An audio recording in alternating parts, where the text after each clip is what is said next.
Papuri po sa Panginoon sa ating mga pag-aawitan at sa ating pong pangatanging awitan na pakinggan. Good morning po mga kapatid. Ayan. May isang church na naghahanap po ng pastor, kaya naglagay sila ng karatula sa labas. Sabi niya, wanted pastor. So may nag-apply. So nung nag-apply siya, nag-preach siya, sabi niya sa congregation, Church, here I am, I will serve you. So anong ginawa niya?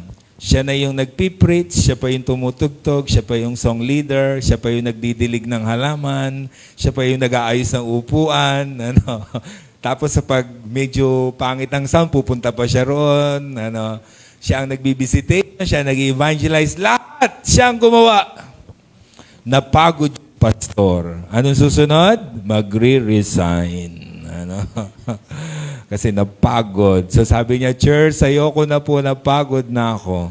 So nangangailangan uli ng pastor yung congregation. So nung nakalagay sa gate, wanted pastor. May nag-apply ulit. Sabi naman niya sa congregation, Church, here I am, serve me. Sabi naman niya. O siya naman yung boss. Ano, siya naman yung taga-utos. Ano? O, gawin niyo yan. O, punta kay Ron. O, ganyan. Puro utos lang siya ng utos. Wala siya masyadong ginagawa. Ano, pinaglilingkuran siya. Bossing siya sa church. Napagod naman ang congregation. Sabi nila, Pastor, ayaw na po namin sa inyo. Ano? Tatanggalin na po namin kayo. Tinanggal. Anong susunod?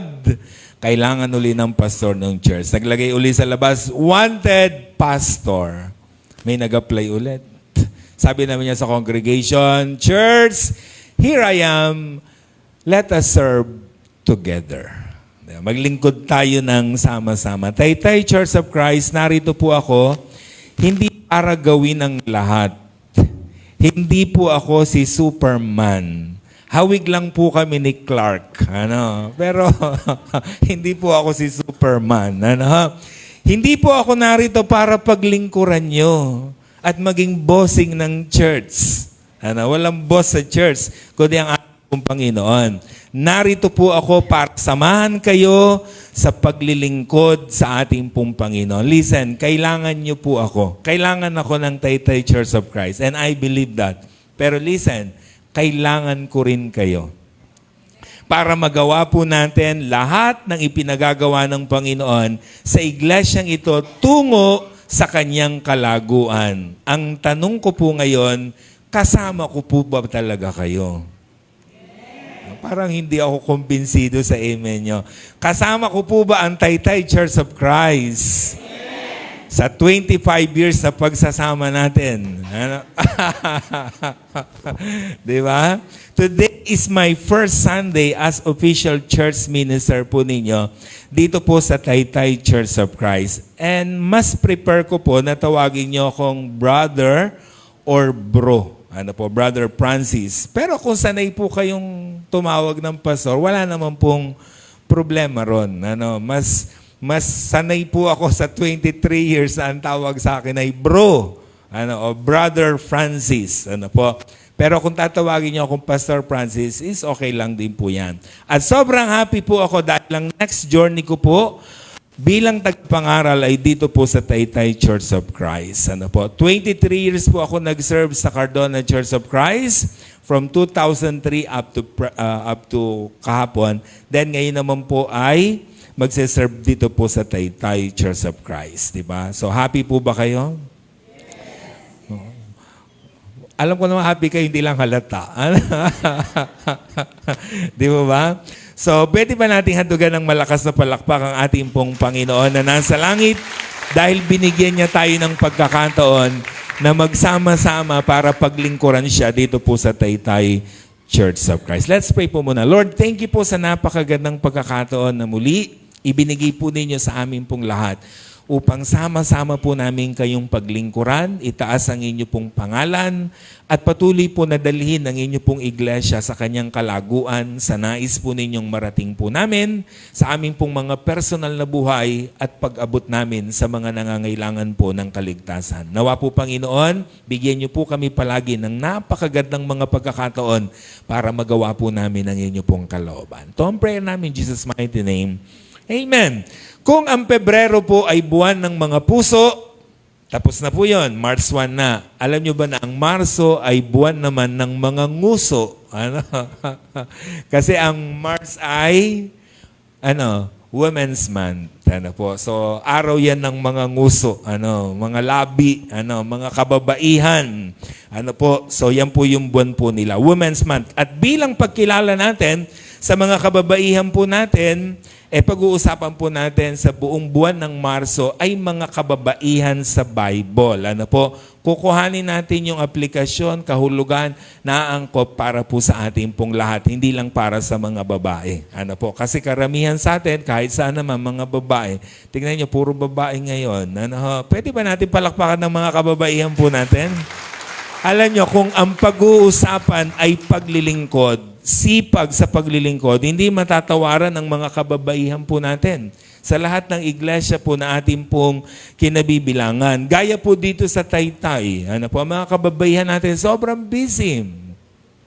Yung kitchen po natin, 4:00 pa lang ng umaga, nagkakalampagan na ang mga Sabi ko, nagising ako, sabi ko, pakaiingay ng mga na yan. Joke lang. Baka gutumin ako ng kitchen. So, ang aga-aga nila, 4:00 pa lang, nagluluto na sila. Yung ating pong Sunday School ministry, kids ministry, mga kababaihan halos lahat yan.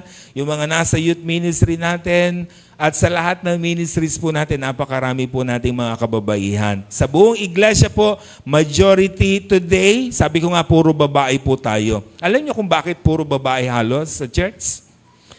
Kasi inuunang kinukuha yung mga lalaki.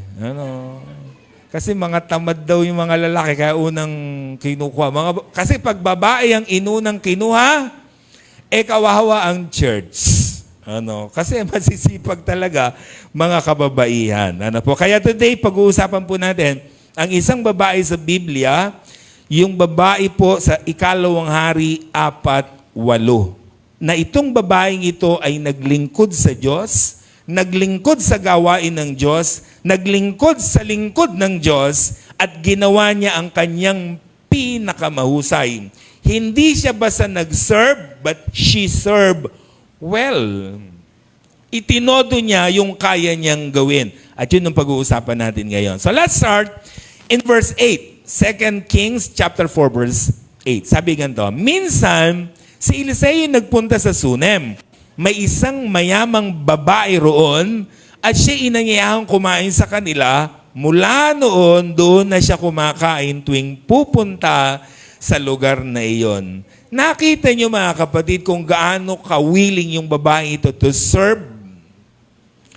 Diba? Napansin niyo? Hindi naman niya kilala, hindi naman niya kaano-ano yung dumadaan, stranger lang yun.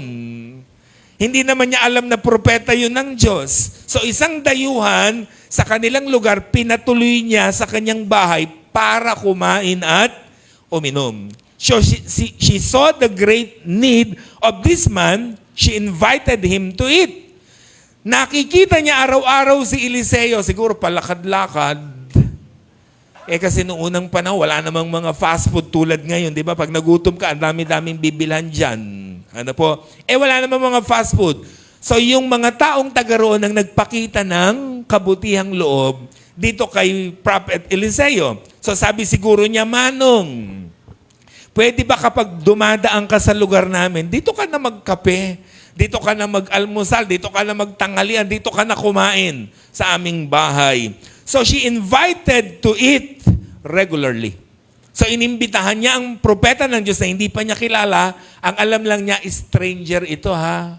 Ang alam niya, nanlalakbay lang sa kanilang lugar. So inanyayahan niyang kumain sa kanila araw-araw. Verse 9 and 10. Sinabi ng babae sa kanyang asawa, natitiyak kong lingkod ng Diyos ang taong ito. bakit di natin siya ipagpagawa ng isang silid para matuluyan niya tuwing pupunta rito? Bigyan natin siya ng higaan, mesa, upuan at ilaw. So, na-discern nung babae na itong pinakakain niya araw-araw ay hindi basta stranger. So, anong na-discern niya? Ito ay man of God. Ito'y kakaiba. Ito ay lingkod ng Diyos. Diba? Actually, mga kapatid, pag tinignan nyo si Eliseo, pag pinicture ng Bible, hindi nyo madidiscern na siya'y propeta ng Diyos. Wala sa itsura niya. Alam niyo kung bakit wala sa itsura niya? Kasi itong si Eliseo, kalbo. Di ba sa mga pelikula, basta kalbo, kontrabida yun eh. Ano? Hindi ko sinasabi, baka may kalbo rito, magalit sa akin ha. Hindi naman lahat. Ano? Pero usually, di ba, pag sa pelikula, basta kalbo, automatic yun, hindi bida yun. Kontrabida yun, tama? Okay, kasi mas mukhang kontrabida pag kalbo eh. O, di ba? So, ganun ang point. So, wala sa itsura niya. Tingnan nyo, Ikalawang Hari 2:23. Mula sa Jericho, pumunta siya sa Bethel, sa daang may mga kabataang lumalabas mula sa bayan at pakutyang sinabi sa kanya, kinukutya siya, umalis ka rito, kalbo, umalis ka rito, kalbo. So they bullied the prophet of God. Binubuli nila, pinagtatawanan nila. Kasi nga, wala sa itsura niya ang lingkod ng Diyos. Diba? Kahit naman sa atin, diba? Minsan wala naman sa itsura eh. O, tingnan mo katabi mo. Tingnan mo. Mukha bang anak ng Diyos yan? Mukhang hindi, di ba? Oo. Pero mabait yan. Anak ng Diyos yan eh. Kaya wala sa itsura minsan. So paano nagkaroon ng kutob yung babaeng ito na ito'y lingkod ng Diyos? So maybe baka bago siya kumain, nagrarasal siya. Nagbabasa siya ng book of laws, ng God's word. So we don't know kung paano niya na-discern. Basta nakilala niya, may malakas ang kutob niya na ito ay man of God. So anong ginawa niya? Nag-upgrade, nag-level up ang kabaitan niya sa babaeng ito. Kanina, pinakakain lang niya. Pinaiinom, pinagkakape. Pero ngayon, anong sabi niya? Dito na natin siya patitirahin. Ipagtatayo natin siya ng kwarto. Dito na natin siya patutulugin. Kasi malakas ang kutob niya na lingkod yun ng Diyos. Kaya nung sabi niya, asawa ko, halika nga. Natitiyak ko, yung lalaking yan, hindi yan basta stranger. Yan ay lingkod ng Diyos. Kaya sabi niya, pwede ba magtayo ka ng kwarto para doon niya titirhan? Lalagyan natin ng mesa, lalagyan natin ng kama, lalagyan natin ng ilaw, lalagyan natin ng upuan, para kapag nagpupunta siya rito, hindi lang siya kakain, kundi meron siyang pahingahan. Grabe naman tong babaeng ito. Libre na nga ng pagkain, libre pa ng tulugan. Parang yung mga anak lang natin. Di ba? Pre-board and lodging. Di marurunong mag-abot, pero libre na sa bahay, libre pa sa kain, may taga-urong pa, may taga-laba pa. Di ba? Pero yun ang ibig sabihin dito, mga kapatid. Ano po? She provided food and comfortable lodging for this stranger. Ganun siya kabait. At ang laman ng kanyang kwarto, higaan, mesa, silya, ilaw. Doon pa lamang po sa inilagay sa kwarto, alam mo na kung anong klaseng tao ang matutulog. Bakit merong higaan? Kasi traveler siya so kailangan magpahinga. Bakit may table, may upuan, may ilaw? Kasi siguro, nagbabasa nga siya ng law, nag-aaral siya ng God's word, kaya ganon. Yang katabi mo, kung ipagtatayo mo ng kwarto, anong ilalagay mo sa kwarto niya? Siyempre, unang-una, Wi-Fi. Si Brother Orly, pinasa agad sa akin na, eto po ang password o passcode sa baba, sa taas, di ba? Kasi yun ang kailangan Wi-Fi agad, Tapos meron na agad, ron. Meron, kasi alam nila dito, sinabi agad hindi ako nagkakape, meron na agad gatas, Milo, may tasa, talagang kompleto, Di ba? So, alam mo na agad kung anong klaseng tao yung pupunta roon. Then, tuloy natin ang pagbabasa. 11-17. Nang magbalik si Eliseo, doon siya nagpahinga sa silid na inihanda sa kanya. Tinawag niya ang katulong niyang si Giezi. Tanungin mo ang babaeng tsunami, wika niya. Sumunod naman at ang inutusan at di nagtagal, ang babae nasa harapan na ni Eliseo. Sinabi niya sa kanyang katulong, sabihin mong pinasasalamatan natin ang pagpapagawa niya ng tuluyan nating ito. Itanong mo tuloy kung anong maitutulong natin sa kanya bilang ganti sa kaabalahan niya sa atin. Baka may ibig siyang ipasabi sa hari o sa pinuno ng hukbo. Wala kayong dapat alalahanin. Nasisiyahan na po kami sa aming pamumuhay rito sa piling ng aming mga kababayan. Sagot ng babae. Pagkaalis ng babae, tinanong ni Eliseo si Giezi, ano kayang maitutulong natin sa kanya? Sumagot si Giezi, wala po siyang anak. At matanda na ang kanyang asawa. Tawagin mo uli, utos si Eliseo. Nagbalik ang babae, tumayo sa may pintuan, sinabi sa kanya ni Eliseo, 1 taon mula ngayon, ikaw ay magkakaanak. Sinabi ng babae, mahal na lingkod ng Diyos, huwag naman ninyo akong paasahin sa wala. Ngunit dumating ang araw, naglihi ang tsunamita. At tulad ng sinabi ni Eliseo, nanganak siya ng isang lalaki, makalipas ang halos 1 taon mula nang sabihin ito sa kanya. Sinuklian ng langit ang kabaitan ng babaeng ito. Because of her kindness to the man of God, she received kindness from God. Sabi ni Elisha o ni Eliseo sa kanyang katulong, tawagin mo nga yung babae. Kasi hindi ako mapakali. Grabe yung tulong niya sa atin. Sabi niya, pinakakain tayo ng libre, pinatulog pa tayo sa bahay niya, pinagawa tayo ng magandang kwarto. Paano ba natin siya susuklian? So tinawag yung babae. Kaya sabi niya, o babae, paano ka ba namin susuklian? Gusto mo ba ipakiusap kita sa hari?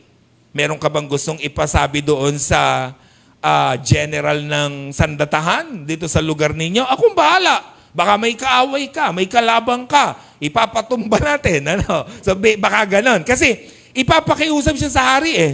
Ipapakiusap siya sa general eh. So ibig sabihin, protection yun.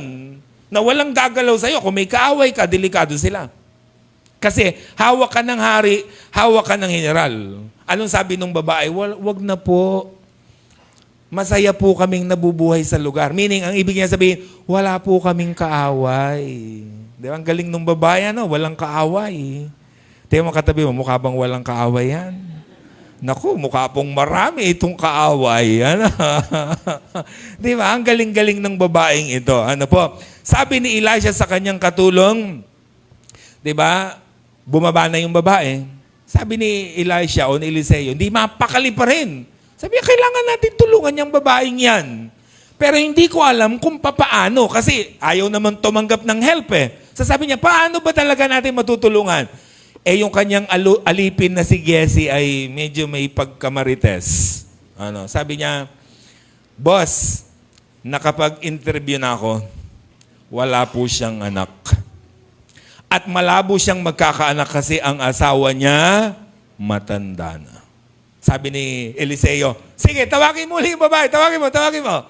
Umakit yung babae. Sabi niya, babae, di ako mapakali. Talagang tutulungan kita. Sabi niya, next year, magkakaanak ka na.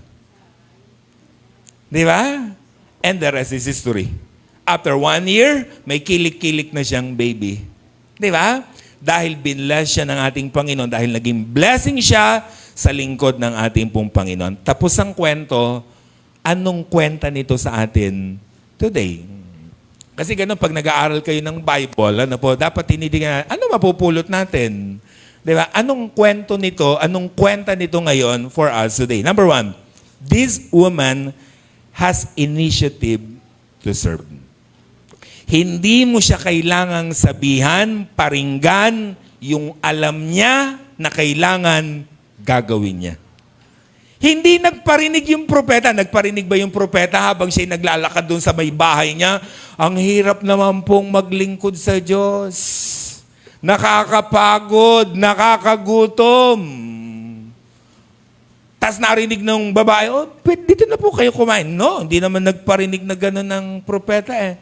Kusa siyang nag-alok ng tulong na pagkain para sa propeta ng Diyos. Hindi katulad ngayon. Kailangan mo pang magparinig. Diba? Ang sasabihin pa ay, bikini man. Di ba? Di ba? Yun ang nauso, bikini man. Ano? O, minsan lagi tayo nagpaparinig. Di ba? Hindi natin kailangan magparinig. Ano po? Dapat meron tayong initiative. May kusa tayo. Tingnan mo katabi mo, mukha ba siyang may kusa? Hindi na ba yung kailangang utusan? Hatakin? Marunong ba yung magkusa? Listen mga kapatid, ang paglilingkod sa Diyos, hindi sapilitan. Hindi tulakan. Ito ay kusa. Diba? Tatandaan natin. Hindi tayo naglilingkod sa Diyos sa Taytay Church of Christ kasi pinilit kang gawin yan.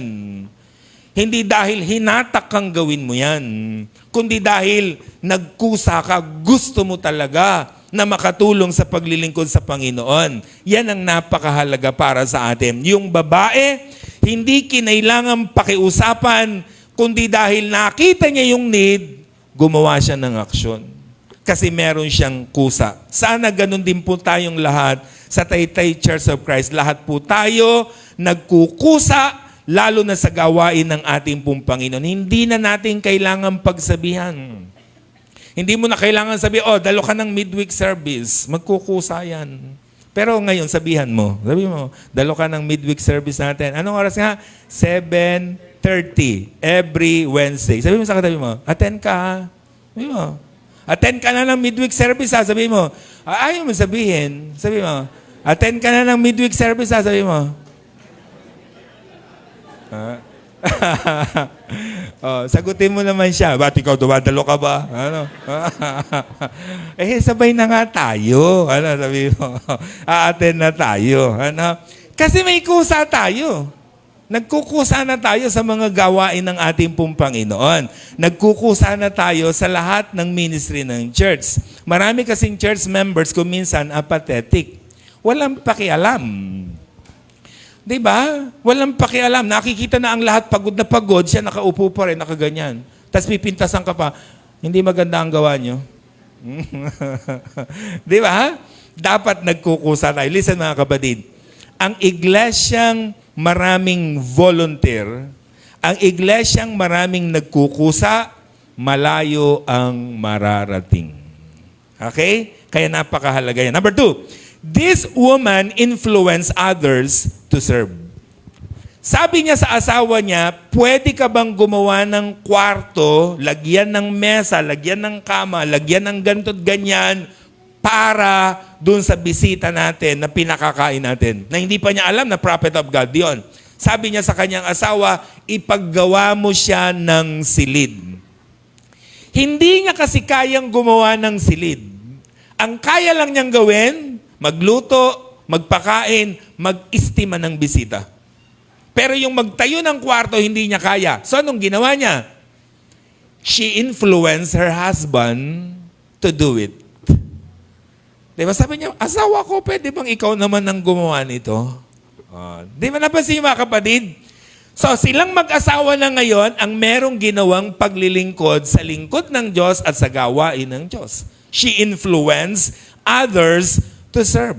Kanina siya lang ang naglilingkod, nagmi-ministry, ngayon dalawa na silang naglilingkod. Mga kapatid, lagi tayong magpe-pray, lagi tayong magtatawag, lagi tayong magyayaya, mag-i-influensya ng iba na makakasama natin sa paglilingkod sa ating Panginoon. Magyaya tayo ng mga magdadalaw. Yung visitation group natin, magyaya pa tayo ng makakasama. Alam nyo, masarap kasi yung dinadalaw natin. Pag meron kang, lalo may sakit ka, tapos nadadalaw ka ng kapatiran, tapos full pack pa, marami yung dumadalaw na ganyan. 10. Di ba? 20 ang dumalaw. Di ba? Ang sarap pag may sakit ka. Yung kahit hirap na hirap ka, gusto mong tumayo. Gusto mong mabuhay ulit. Tapos dinalaw ka ng mga kapatiran mo, gusto mo nang lalong mamatay. Hindi, lalong mabuhay. Ano? Di ba? Kaya napakahalaga na dumadami tayo sa ganyang ministry. Ano po, yung kids ministry natin, youth ministry, lahat ng mga gawain natin sa Panginoon, mga cell groups natin, etc., etc. Importante yun, nagkukusa tayo. Meron tayong ginagawang paglilingkod. May kaya kayong gawin na hindi kayang gawin ng katabi nyo. Tama? May kayang gawin ng katabi nyo na hindi nyo kayang gawin. May kaya akong gawin na hindi nyo kayang gawin. May kaya kayong gawin na hindi ko kayang gawin. Kaya kapag pinagsama-sama natin yon, malaki ang magagawa natin para sa Taytay Church of Christ. Diba? Tiga mo katabi mo. Sige, titiga mo mabuti. Marami ang kayang gawin. Tama? Mahiyain lang siya. Okay? Hindi lang siya nahahani. Hindi lang siya nayayakag. Diba? Hindi lang siya nasasabihan kasi nahihiya pa siya. Kaya ngayon sabihan mo na siya. Sabihin mo, join ka. Join. Join ka na. Ano? Dapat kasali na kayo sa mga gawain. Kanina, after the message, natutuwa ako. May lumapit sa akin, sabi niya, Pastor, i-revive natin ang YAG. Oh, nakakatuwa. Di ba? Kasi nag-i-initiate. So, importante, ganun tayo. So, natat siguro sila, gusto nila ayusin ito, gawin natin, di ba? So, lahat ng mga ministries na kailangan nating pagtuunan ng pansin, gawin natin. Di ba? Kailangan lahat tayo nag-i-initiate. Lahat tayo kumikilos, lahat tayo gumagawa. Di ba? Ganun tayo kasi nakikita natin ng need. So, gagawa tayo. Pero dahil hindi mo kayang gawing mag-isa, anong gagawin natin? Magyayakag tayo ng iba para mas marami tayong gumawa nito. Influence others to serve. Yan ang kailangan ginagawa. Another, number 3. This woman level up her service to the Lord. Kanina, pinakakain, pinainom, pinakakapilang niya yung prophet of God. Nakita niyo? Yun lang ang ginagawa. Sabi sa prophet ng Diyos, di pa niya kilala. Alam niya, stranger lang yun. Every time na narito po kayo, kain kayo. Yun ang ginawa nung propeta. Kaya sabi nga nung verse, araw-araw yun ang ginagawa niya. Pag dumating siya, kain, alis, kain, alis, alis, kain, alis. Sabi nung babae, teka, parang kakaiba tong lalaking ito. Kailangang i-level up natin ang ginagawa natin sa kanya. So anong ginawa niya? Pinagtayo na ng kwarto para pagkatapos siyang kumain, may mapagpapahingahan, may matutulugan. Yan ang ginawa ng babaeng ito sa lingkod ng Diyos. She level up her ministry for the Lord. Sabi ng isang slogan ng isang cellphone, sabi niya, never settle. Ganda nung kanyang motto. Alam niyo kung anong ibig sabihin ng never settle? Pag meron silang bagong labas na cellphone, anong gagawin? Never settle. Bilin mo agad ito. Palitan mo na ang cellphone mo. After a month, a year, anong mangyayari doon sa brand? Meron na uling bagong labas. Nag-level up ulit. Anong sasabihin niya sa'yo? Never settle. Palitan mo na yan. Parang ano lang yan, di ba? Bumili ka ng iPhone 10. Oh, tapos, magpapalit ka. Anong ipapalit mo sa iPhone 10 mo? iPhone 8 ba? No. Hindi ka magdi-degrade. Anong gagawin mo? I-level up mo yon. Anong bibili mo sa susunod? 11. Di ba? Susunod, 12, 13, 14. Ano na ba ngayon? Alam nyo, ha? Kayo yung mga, di ba? 17. Okay, kung may iPhone 17 kayo, bukod sa mayamang kayo, number 2, di ba? Pag meron ng susunod, ano susunod sa iPhone 17? O, syempre, 18 na ang kasunod niyan. Ano? Di ba? Wala namang kakluklo yun. Pag 18 na, anong gagawin nung may 17? Ayan na, never settle. Mag-iipon ka na, magpapalit ka na. Kasi upgraded yon. Di ba? Hindi pwedeng yung iPhone 18, kapareho lang nung iPhone 15. Naintindihan nyo? Upgraded siya. So magpapalit ka ulit. Di ba? Ina-upgrade. Nile-level up. Dapat ganyan ang motto natin sa paglilingkod sa Diyos. Never settle. Dapat laging nagle-level up ang ating paglilingkod sa ating pong Panginoon. Nile-level up natin ang ginagawa natin sa Diyos. Di ba? So, halimbawa, kung ikaw ay nasa kitchen, masarap na ang luto mo, masasarapan mo pa sa susunod. Di ba? Ikaw ang nasa praise team, di ba? Maganda ang pagpapakanta nyo ngayon, gagalingan nyo pa sa susunod. Di ba? Ganun naman talaga lagi. Alam mo sa amin, sa Manila Bible Seminary, lagi kong tinatandaan yung isa sa mga turo sa amin. Ang turo sa amin, every time na magpipreach kayo, isipin nyo, yan ang last preaching nyo. Pero hindi ko last to ha. First time pa lang. Baka isipin nyo lang. Mindsetting yon. Di ba mindsetting na sinasabi sa'yo, isipin mo, yan ang last mo. Anong ibig sabihin? Kasi, ibigay mo ng lahat. Itodo mo ng lahat. Di ba? Galingan mo na. Kasi yan ang last mo. Di ba? Parang tayo, pupunta tayo ng kapilya, isipin nyo, last nyo ng punta ito. Bakit? Itotodo na ninyo. Anong itotodo nyo? Magbihis na kayo ng pamburol. Kasi kailan nyo isusukat yan? Pagpatay na kayo, di na kayo makakapagsalamin. Kung buhay pa kayo, bagay ko palang mamatay. Sabi nyo, gaganong-ganon pa kayo. Pipikit-pikit. Picture mo nga ako. Di ba? Nakakapag-ready pa tayo, mga kapatid. Kailan mo isusuot yung maganda mong damit? Minsan yun ang malungkot Nung bata tayo, alam nyo, natutuwa tayo. Nung kami mga kabataan, mga bata, basta may bago kaming damit, sapatos, hindi namin susuotin yon hanggat hindi naglilinggo. Ganun ba kayo? Bumili kang sapatos. Naku, kahit meron kang lakad, di mo susuotin yon hanggat hindi naglilinggo. Kasi sa linggo mo siya susuotin. Ngayon, wala nang ganung mindset, Dapat laging ang best ibinibigay sa Diyos. Di ba? Ganun ang ibig nating sabihin. Never settle. So don't just serve. Serve well. Galingan natin. So kung nasa man kayong paglilingkod ngayon, galingan nyo pa. Yan ang ibig nating sabihin. Number 4, this woman used what she had for a cost. She offered her wealth, food, house to the man of God who worked for God. Dahil yun ang kaya niyang gawin. Mayaman kasi siya. Sabi nung verse 1, di ba? May isang babae, taga-Sunem, isang mayaman. So able siyang magpakain, able siyang magpatayo ng kwarto, magpatuloy ng stranger. Kasi mayaman siya. So ibig sabihin, yun ang kaya niyang gawin, yun ang kanyang ginawa. Dahil yun ang able siya. Hindi niya kayang gawin yung ginagawa ng propeta. Maniwala kayo sa akin. Ano ba ginagawa ng prophet? Si Eliseo. Naglalakad, nililibot ang bawat lugar, nagbibigay ng mensahe ng Diyos, gumagawa ng himala, kinukondem yung mga masasama. Yan ang kanyang ginagawa. Di ba?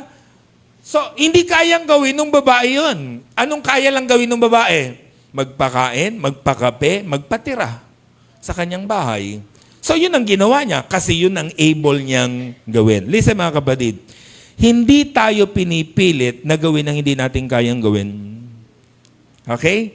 Hindi tayo pinipilit na ibigay ang hindi natin kayang ibigay. But listen, huwag kayong papayag na wala kayong ginagawa. Okay? Naintindihan niyo po ba? Huwag kayong papayag na tumatagal tayo sa Taytay Church of Christ pero wala tayong ginagawa. Dapat may ginagawa tayo.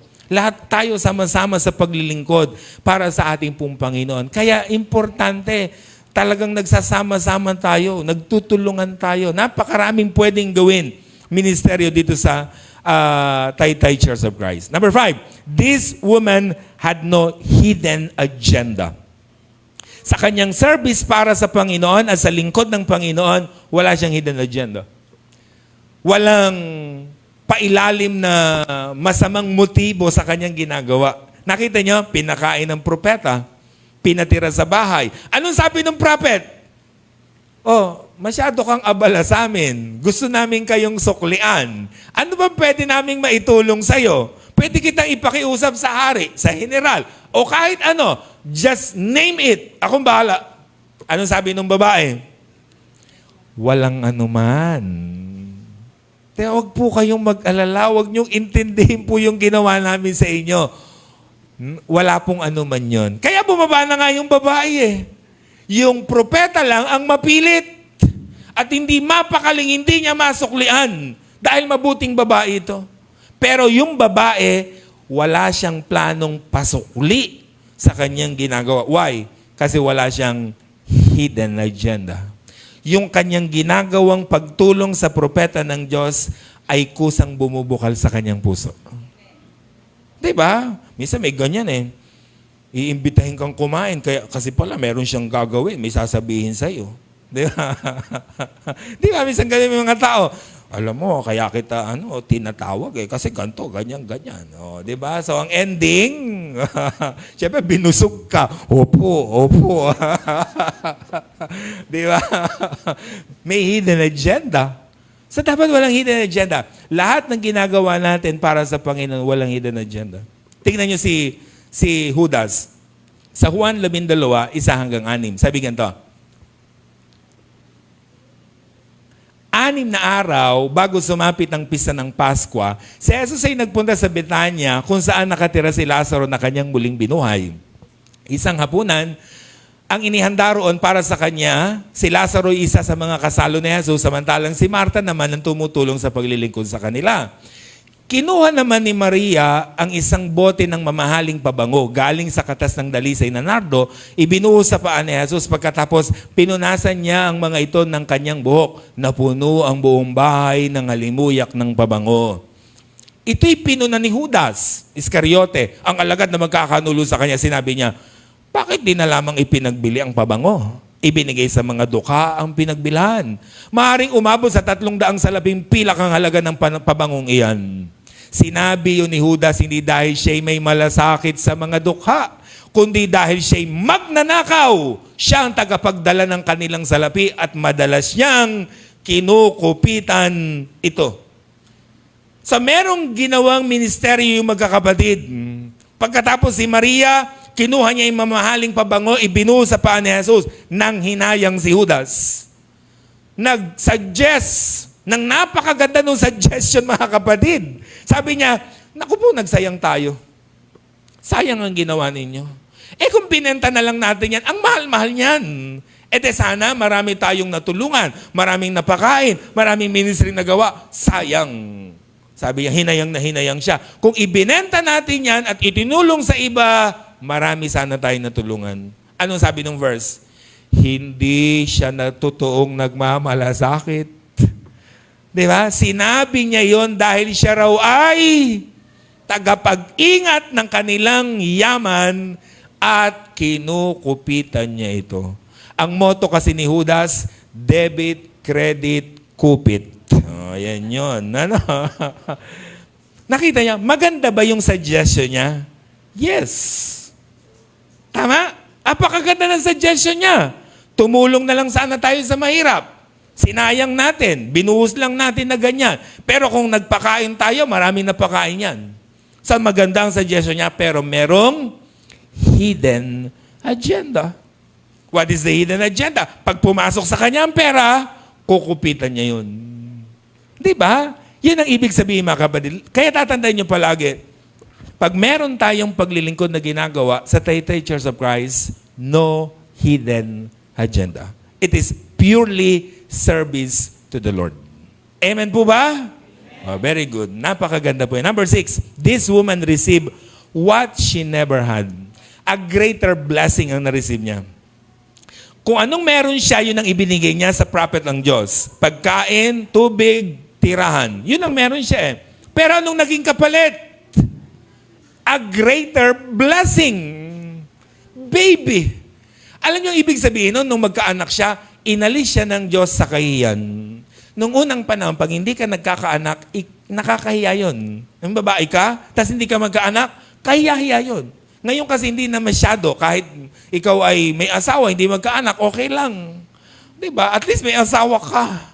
O meron namang aso, di ba, na pwedeng alagaan. Minsan nga, mas mahal pa yung aso eh. Diba? O, blessing yan. Kaya ang point natin, naka-receive siya ng greater blessing, inalis siya ng Diyos sa kahiyan. Bakit? Dahil naging blessing siya sa lingkod ng Diyos. Kaya number 7, her service did not escape in the eyes of God. Pwedeng yung ginagawa mo, hindi napapansin. Marami kang ginawa sa Taytay Church of Christ, maaaring hindi nakita. Maraming ganyan. Di ba? Kahit tayo mga kapatid, marami tayong service na ginawa sa buhay natin. Kung minsan, nakakalimutan yun. Hindi nare-recognize ng tao. But listen, hindi pwedeng makalampas yan sa paningin ng Diyos. Nakalampas man sa paningin ko yung ginawa mo, hindi nakalampas yun sa Diyos. Kaya tayo bilang mga lingkod ng Diyos, bilang mga anak ng Diyos, hindi naman tayo naglilingkod dyan sa tao na yan sa katabi nyo Hindi naman yung katabi mong hinahanapan mo ng recognition. Ang hinahanapan natin yung recognition ng Diyos Kasi ang tao, kung minsan, talagang bulag. O talagang hindi pumapansin. Hanggat hindi ka pa namamatay, hindi pa makikita yung ginawa niyong kabutihan. Di ba gano'n naman ang tao? Pag buhay ka, ang nakikita yung mali. Pag patay ka na, ang nakikita, ang bait niyan. Ang sipag po niyan. Hintayin niyo po bang mamatay ang katabi niya? Para masabi niyo yung kanyang ginawa para sa paglilingkod. But listen, kahit hindi pa rin niya makita yung ginawa niyong mabuti, hindi pa rin yung makakalampas sa paningin ng Diyos. At dahil nakita ng Diyos ang ginawa nating kabutihan, alangan namang hindi niya suklian yon. Diba? Ang Diyos natin hindi papayag na hindi sumusukli sa kanyang na-receive na kabutihan natin. Nakita niyo yung propeta ng Diyos? Kahit anong tanggi ng babae, hindi siya mapakali. Kailangan masuklian natin siya. Kasi ganun ang Diyos sa langit. Susuklian niya tayo. Gaya po ng Filipos 4, di ba, 11, anong sabi ni Pablo sa mga taga-Filipos? And my God shall supply all your needs. Alam niyo, huwag tayong quote ng verse na yon. Kasi hindi niyo alam yung context. Ang context niya, yung church sa Philippi, naging supporter ni Apostle Paul sa kanyang ministry, sa kanyang mission. Si Pablo, hindi niya kayang sumukli sa mga taga-Philippi. Hindi niya kayang tugunan yung tulong na dapat ibigay sa mga taga-Pilipos kasi wala siyang kakayanang sumukli. Kaya nung sabi niya, mga kapatid ko sa Pilipos, dahil sa mga tulong ninyong ginawa sa akin, hindi ko kayo kayang suklian. Sinong susukli raw? And my God shall supply all your needs. Ang Diyos ko sa langit, siya nang bahalang sumukli sa inyo. Diba? At yun ang ginagawa ng Diyos sa ating mga buhay. Gaya ng babae, in this context, sinuklian ng langit yung kanya pong kabutihan. Yung food and lodging na ibinigay niya, ang isinukli sa kanya ng langit, anak. Because when you commit to serve God, He will provide all your needs. Basta naglingkod tayo sa Panginoon, mag-serve ka lang sa Diyos, siya ang bahala sa atin. Nakita yung propeta ng Diyos? Mahirap yung trabaho ng propeta ng Diyos. Gala ng gala, lakad ng lakad, punta ng kung saan. Walang sariling bahay, walang permanenteng lugar, walang makakain. Pero ginutom ba siya ng Diyos? Pinabayaan ba siya ng Diyos? Never. Katakot-takot na pagkain ang ibinibigay sa kanya. Binigyan ng pagkain, binigyan ng bahay. Diba? Hindi siya pinabayaan ng Diyos. Why? Kasi inuna niya ang Diyos. Si Elijah, di ba Elijah? Yung sinundan niya, di ba may taggutom? O anong nangyari? Ang nagdadala sa kanyang pagkain, uwak. Yung tubig doon sa batis, naubos niya. Tapos binigyan pa siya ng magpapakain sa kanya yung babaeng balo na last meal. Imagine nyo, never silang ginutom. Why? Kasi inuna nila ang paglilingkod sa Diyos. Yung Shunammite woman, nakita nyo? Inuna niya yung propeta ng Diyos, ang gawain ng Diyos, the Lord bless her. Kasi once na inuuna mo ang Diyos, hindi kanya pababayaan. Yan ang pangako ng Matthew 6:33. Diba? Seek ye first the kingdom of God and His righteousness, and all these things will be added unto you. All these things. Lahat ng ito, sabi niya, idadagdag niya sa iyo. Basta meron lang condition, unahin niyo muna ako. Basta inuna niyo ako, I will give everything to you. Nanya ako kayong tumayo mga kapatid. Yung mga wala pa pong ministry sa church, makinig po kayo mabuti. Anong plano po ninyo? Magandang tanong yon, ano? Makinig po kayo. Huwag po kayong papayag na tumatagal tayo sa Taytay Church of Christ na wala kayong ministry, na wala kayong ginagawa. Huwag kayong mahihiyang i-approach ako. Huwag kayong mahihiyang i-approach ang mga ministry chairperson po natin. Huwag po kayong mahihiya na magsabi sa mga kasamahan natin na naglilingkod sa Panginoon, gusto kong sumali dyan, gusto kong mag-join. Sabihin ninyo, maraming lugar ang Taytay Church of Christ para sa inyo. Okay? Marami dyan. Kahit sa music natin, marami pa tayong lugar dyan. Kahit marami na sila, meron pang lulugaran yan. Lahat tayo. Kasi napakasarap yung pupunta ka ng simbahan, may gagawin ka. Tama ba? Excited tayo, di ba? Kayo, excited kayo, di ba? Alam nyo, tutugtog sila. Excited sila. Ang Brother Jason nga, aga-aga nito rito eh. Pwedeng bigyan ng premyo to eh. Di ba? Kasi excited ka. May gagawin ka eh. Oh. Kaya yung mga excited, di ba, maagap talaga yan. Kasi may gagawin sila. Ano po? Yung mga nagseserve naman, yung may ginagawa na, listen, okay na ba kayo dyan? Di ba? O baka gusto pa ninyong i-level up pa natin. Diba? Baka gusto nating dagdagan pa natin ang ginagawa natin. Baka gusto nating itaas pa ang antas ng paglilingkod natin. Hindi lang tayo basta kumakanta, kundi ginagalingan talaga natin. Nag-e-effort talaga tayo. Yun ang ginagawa natin. I-level up natin ang lahat. Never settle. Why? Because when you do God's work, when you prioritize God's kingdom, He will provide all your needs. Let's pray. Lord, salamat po kasi napakabuti po ninyo sa amin.